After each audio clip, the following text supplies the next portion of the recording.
network, how to build a personal brand without social media. Then he's going to give 3 tips.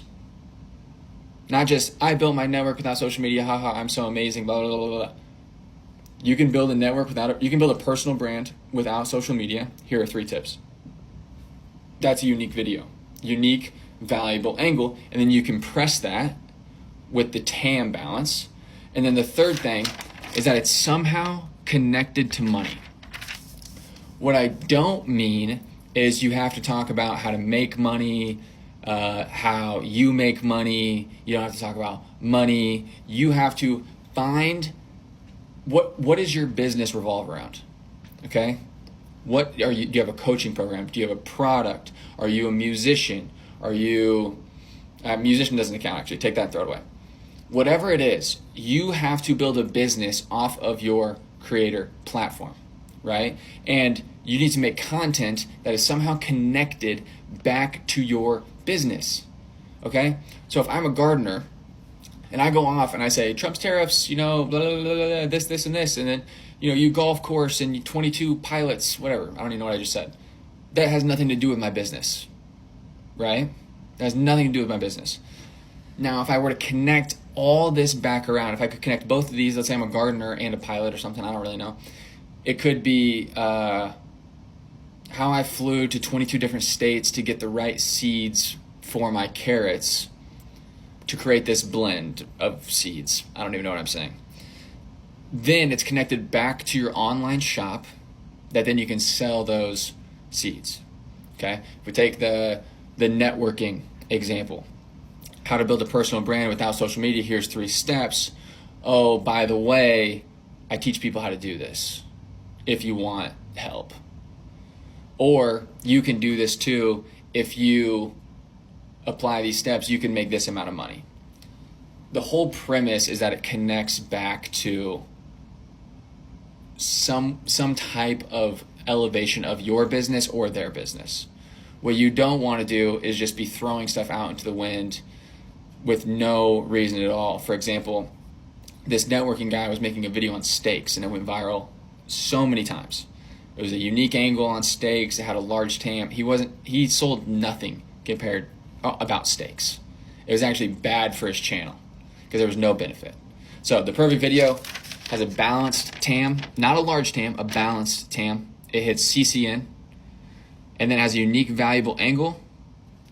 Make sure there's emphasis on valuable. And then it's somehow connected to money about your business. It doesn't have to be about money, but it has to connect back to your business so you can actually still keep your business going.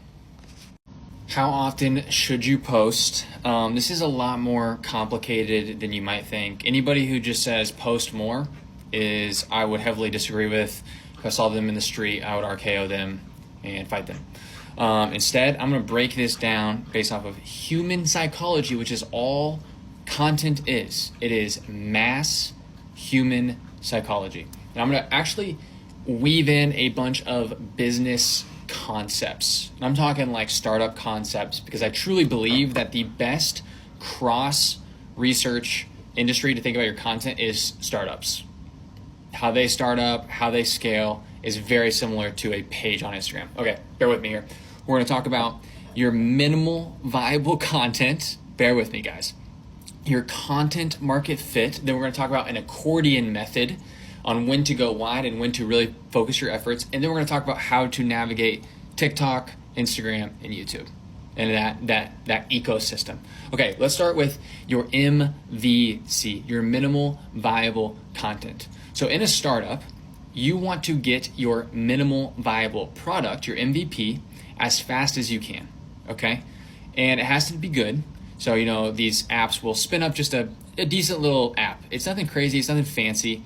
And what they want to do with that is they want to get product market fit. Okay, so your MVP, the base version, is a shoe, it has no design, it's literally just the sole and the fabric. Okay, it's an app, there's no design, it's just the working system. And you want to sell it to 100 people. And if 100 people buy it, then it's like, okay, people actually like this. Now investors are like, okay, you guys made a little MVP and you found your product market fit, we'll invest in this. So many investors say that this is like the number one thing they look for, is has a company found product market fit? In fact, In fact, Y Combinator says nothing else in the world matters except for finding product market fit. Like, you should sprint there. All of your resources should go there. Don't do any funny business until you have found that fit. The same thing is true of your content. Okay? If you're just spewing off 100 views, 200 views, 300 views, maybe 500 to 1,000 views, you haven't found your content market fit. So why would you go hyper edited if you haven't found it yet? Instead, go to your minimal viable content right here. Me turning on the camera, ranting. I thought about this video, 15 seconds later, I started recording it. And what you do then is you start hammering volume. 100 posts. However you want to get to 100 posts, you can do it 3 times a day for a month. You can do it once a day for 3 months. Doesn't matter to me. And your only goal is to improve your MVC, your super easy way to produce content, however that is for you, until you find content market fit. And that number might mean 5,000 views.